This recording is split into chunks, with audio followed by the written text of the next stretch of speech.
What's up, Ralph? Steven here at Powell's Power Ups. Your Crossguard 2.0 lightsaber is finished. It has been rebuilt and it is ready to go. Now, the first thing you'll probably notice is your red wire is different. The old red wire was destroyed, and I threw it away because when I disassembled this hilt, I had to take out the red wire, and I also had to remove these clips. And so it was destroyed because half of it was like glued down to the hilt anyway. So I had some regular red wire. I think this is 24 gauge sitting around. So I stuck that in there, which looks pretty decent. But just because I destroyed your old red wire, what I was going to do was also include this red wire, which is the screen accurate red wire that comes with both the KR Crossguard and the Phoenix Props version 3 lightsabers. Now, this is screen accurate. It's the length that you would need. It's perfect. But it does not fit in these clips. The diameter is a little too big. So there are clips on Shapeways that you can order. You can get them in plastic or metal. The price varies depending on the material that you choose, but they are for the Crossguard 2.0, and you can swap those clips out, and this red wire will fit in those clips.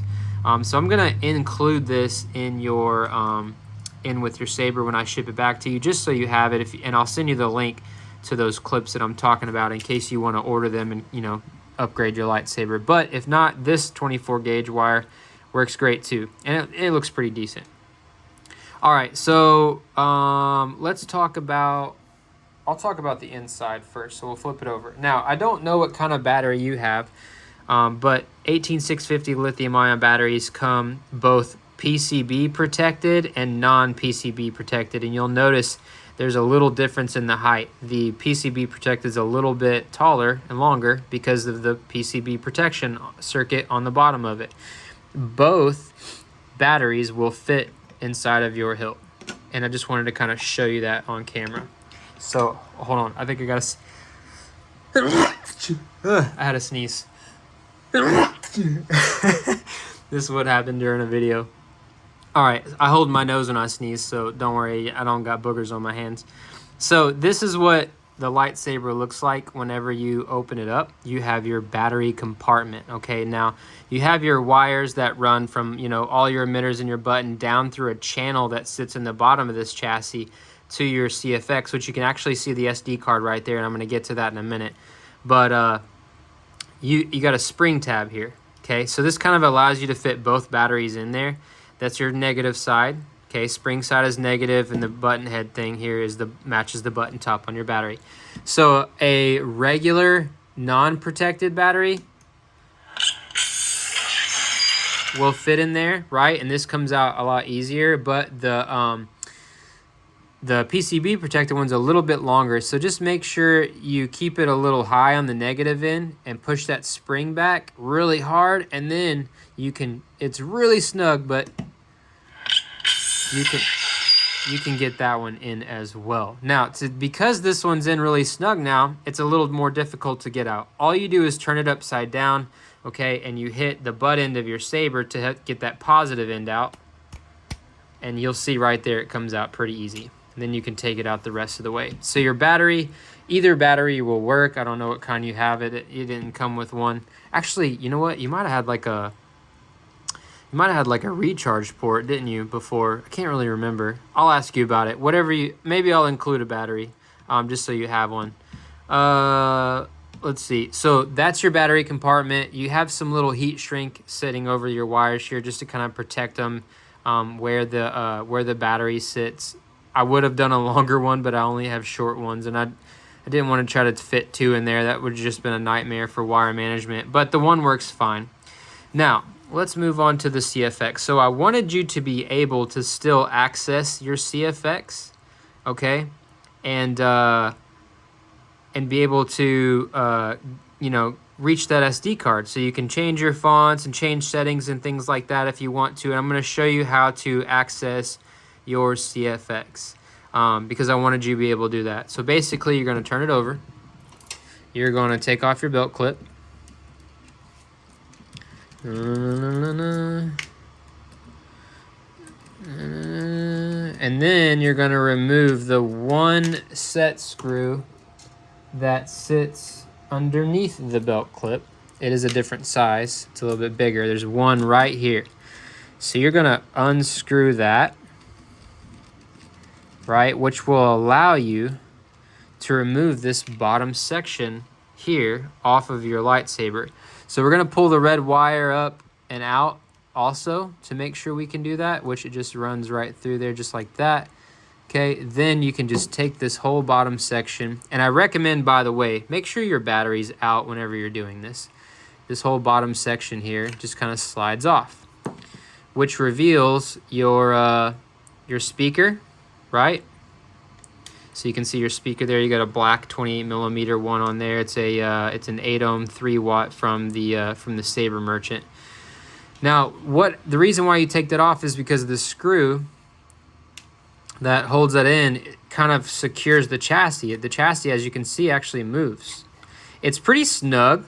Like, I'm actually applying quite a bit of force, but I make it loose enough that you can slide it out, in or out. So what you do is you just slide it in further, right? Okay, see how you can see your CFX a little more now? Then you'll take something, again, you're making sure the battery's out, like tweezers, and you just kind of lift up on the front of that board there, like that. See that? I just barely raised it, and what that did was made the SD card come up at an angle where you can take it out. So now you have your access to your SD card. You can do whatever fonts that you need to put on here. You can do settings, and you can also update your firmware. So as they come out with new effects and new firmwares for CFX, I have updated the bootloader on your CFX, and all you have to do is download the firmware file, okay, the new one, from the Plectra Labs website. You change the name of it to fw.dat, and then you put it on the SD card, and as soon as you insert this thing and power it up, your CFX will automatically update on its own. So I made that super simple. So you never really need to access the USB port anymore. That's why I put it on the bottom and I put your SD card on top. So when you're done, you just slide carefully and slowly, gently, click your SD card back in. Now when you're done, okay, you want to make sure that, see the little shiny spots right there? That's your positive and negative. You need to push your CFX back down so that it doesn't touch the metal on the saber here, so you don't short it. So just use your thumb, not really far, but just press it back down to where it sits underneath the chassis. I don't know if this camera's focusing very well, but it's sitting down now, and you can see your SD card wouldn't come out now, but you want it down like that. Then you're going to slide it back out a little bit because you do not want your speaker terminals touching the metal hill either. So you're going to slide it back out a little bit. Just use your finger here. Slide it out to where it clears, and I like to slide it out to where you can access the battery compartment. I like to make it flush. See where the spring tab is, right? So I push it in. You'll notice there it's really easy right here, and then it gets hard. I like to make it flush right there where the spring is sticking out. Speaker terminals aren't touching, and then you can put it back together. Okay, so you can, and what you can do before you put it back together, if you want, you can pop in a battery and just make sure that it fits. And it does. All right, so now we're gonna put it back together. We're gonna put this piece back on slowly. Again, we took the battery out, we're just being safe. We're gonna put in that one big set screw that goes underneath the belt clip. We're gonna screw, now this one screw right here, when you tighten it down, it actually tightens the chassis and stops the chassis from moving.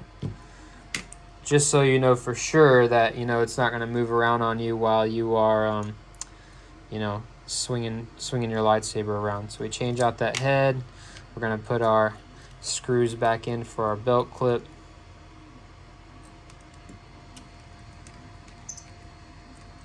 I've already set all of your settings. I've already updated the CFX to the most current beta firmware. I've already loaded on all of my custom blade styles and color profiles, and I'm going to demo all that for you, just to kind of show you what they look like. I'm also going to show you how your saber operates. I'll do a little demo with it too. I'm also loaded all your sound fonts on there, so I got them all customized and sounding great now with smooth swing. So these aren't glued in, by the way. You can glue them in if you want. I don't like gluing stuff in because yeah, but you can glue them in if you want. If you do, just use a tiny bit. So you slide this red wire back through, okay, and then you just kind of, I create like a little hook here with the red wire. See that? And what I did was, I'll just go ahead and take off the red cap just to show you. I created a spot for that red wire to hook into. So there's a 3D printed part on top of here, right? I just took out one section, and when you screw this all the way in, it leaves that section open, and that's where the red wire can hook in.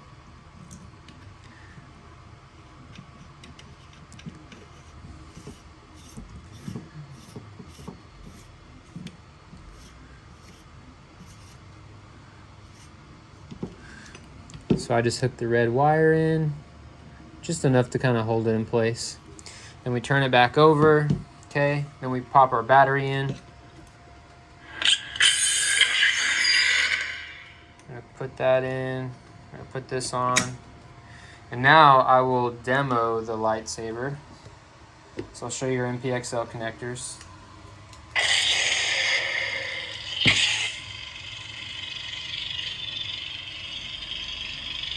So you got those. You have a hum. You have smooth swing. You swing harder and you have swing sounds.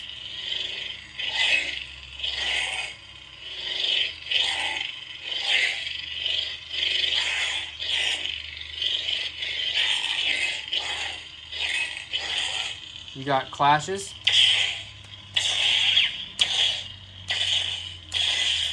You got lockup. You got tip drag. You got forced sounds by holding the button and doing a swing. And you get quotes.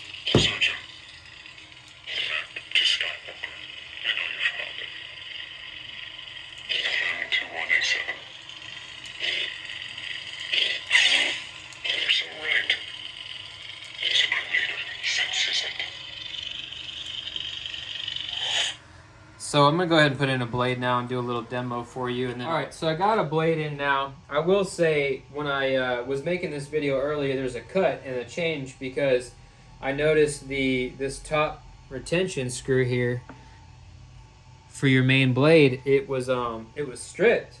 So I just drilled and tapped it. I think it was 832. I went up to 1032. And that seems to be pretty good, but I noticed you still have to screw it pretty tight because there is a little bit of a wiggle in your blade. So, I mean, I don't think that's avoidable. That's just the design of the lightsaber. It's because the set screw is here, it creates a pivot point. So the bottom where those where the pin pad connection is, that part's moving around a little bit. But I've been testing it, and I haven't had any issues with it. So there's a little bit of play in it, but it's still pretty solid. You can still swing it around. So I'm going to do a demo now. To ignite the saber, just do one short click. It takes about 20 milliseconds to ignite it. So if you do a short click and it does ignite, hold it just a tad bit longer.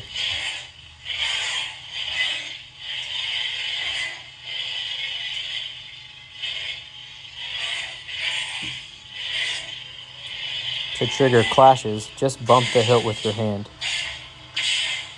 To trigger a lockup, just hold the button down and trigger a clash. Continue holding the button and then let go when you want to end the lockup. To trigger blaster blocks, just tap your button while the blade is ignited.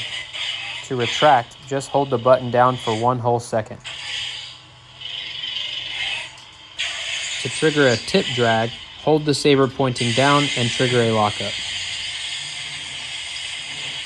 To trigger a stab effect, stab into a hard object. To trigger a force effect, hold your button down and initiate a swing. A quote will play and the blade will flash.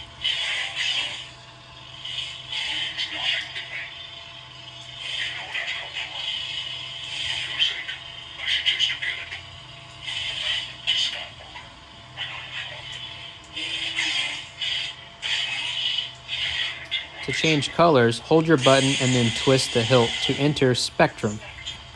As you rotate the hilt around, you will hear clicks and notice the color change. Once you have the color you want, you can tap your button to lock it in or hold the button down for 1 whole second to go into blade profiles. Here you can rotate the blade around and you will notice the effects on the blade change. You will hear clicks as this happens. Once you get the one you want, tap your button to lock it in. I have preloaded my custom 32 blade profiles on the saber already. They include flickers, pulses, waves, unstables, erratic energies, fire blades, Jedi Fallen Order blades, Kylo Ren blade, and there's even a Darksaber blade. There's even a Knight Rider blade, a Rainbow blade, and a few other special ones. You'll probably notice that several of the blade styles have white in them. The white is the effect color, and this color can be changed on your SD card to any color you want, even black. The black looks great with the waves and bounding flickers.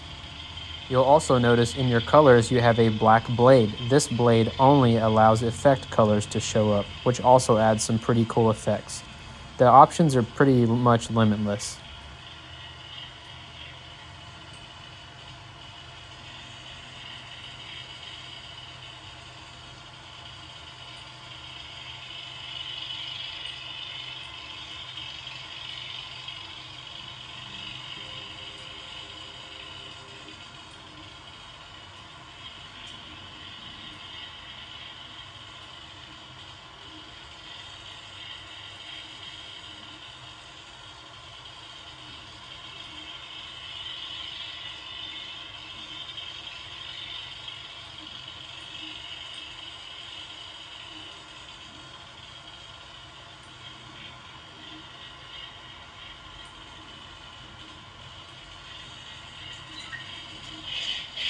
To change fonts, you'll need to retract your blade.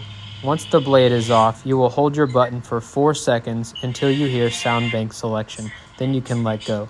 Then you can tap your button to cycle through all of your fonts. When you find one you want, select it by holding down the button to lock it in. It will play the boot sound, and then you will be in the next font.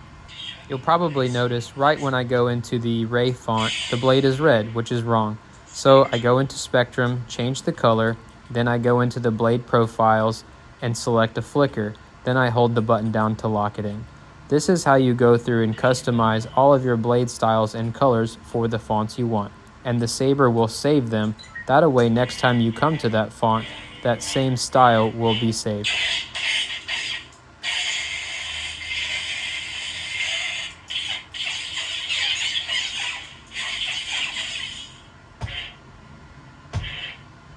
You'll notice here that when I trigger a force effect, instead of a quote, you'll actually hear a force sound. Some fonts have this instead of quotes. Well, that pretty much does it. I hope you enjoy your lightsaber. Let me know if you have any questions.